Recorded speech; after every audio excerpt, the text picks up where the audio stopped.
I fooled you, didn't I? Now listen to me, boys and girls. For no reason at all, I'm going to sing a song now, a very, very pathetic Hungarian love ballad entitled My Girl Works in the Bottle Works and the Boy Says She's a Corker. All right, Matt, come on, let's go. Oh, we had the lovely party down the Donovan Saturday night. All the boys and girls are dancing round and the lights were burning bright. The finest band in all the land were playing the latest tunes. You ought to have been there, well, I declare. We look like a lot of loons at the party we held on Saturday night in the room over Donovan's store. The songs we sung, the noise we've made, it's never been heard before. There was Mickey McGee, he's 83 and he's dancing around the floor. He started to swing his arms around and he smacked Mrs. Doyle in the jaw. Oh, be dead, said Pat, I won't stand for that. That woman belongs to me. Oh, Mickey said right, and that started a fight that was worth going miles to see. Then Denny O'Flynn got a kick in the chin, so he bit off O'Reilly's ear. The piano fell over and killed the dog Rover, and everyone gave him a cheer. Then Danny O'Carroll, he drank up a barrel of beer, and he fell on the floor. And the fat Mrs. Kelly stood right on his elbow. And everyone started to roar. Oh, then some silly lout went and turned the gas out, and we were all left in the dark. Oh, Mrs. Jones got a terrible kick, and she promised to show me the mark. Oh, we made such a din that the police, they came in, and Casey let out, he yelled. He strangled 4 policemen and made such a fuss that we all finished up in the cell. Oh, it cost us a quid.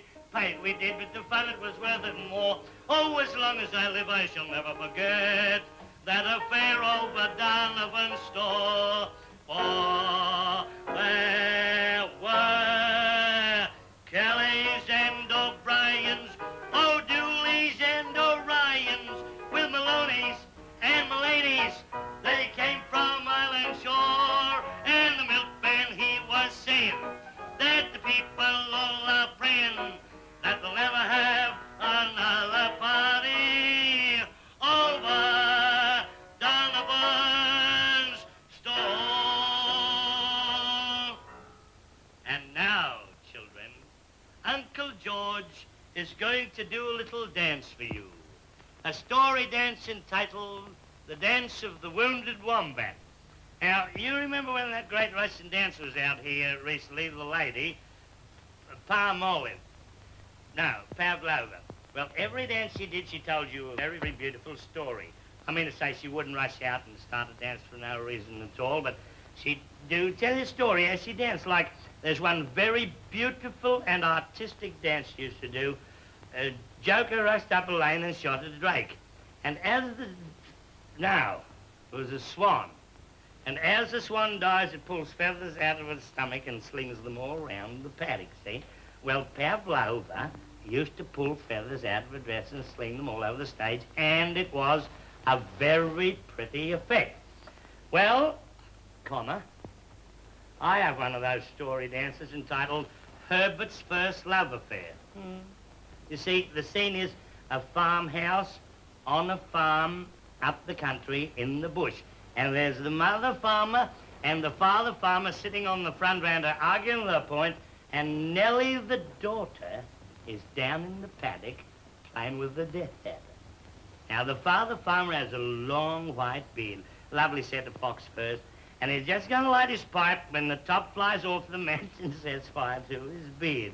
Well, as he's rushing down to the pig trough to put himself out, he slips in the long grass and starts a bushfire. Time rolled on, and the foal grew up to be a mare. And now that's the racehorse dance I do. I got all mixed up. Time rolled on, and none of the other farmers would have anything to do with this fella because they reckon he set fire to the grass a purpose. And they wouldn't speak to him. They'd walk right past and ignite, he wouldn't have him on at all. So one day, his niece came to visit them from the city, Florrie McCracken. Now, Florrie was a beautiful girl, but she'd had a bit of bad luck. Now, wait a minute, wait on. See, when she was 3, She was dropped on her face on some concrete, and the poor girl grew up as silly as a snake. I might mention for the benefit of the younger generation that in this dance I do one of the most bonzoest steps you've ever seen. It is called the dance of the startled fowl and gives you a slight impression of a young white leghorn she-fowl that has just laid its first egg and frightened the hell out of herself, see? And as it's walking away, it trips over the egg, if any, all up in the last. All right, Mac, let's go.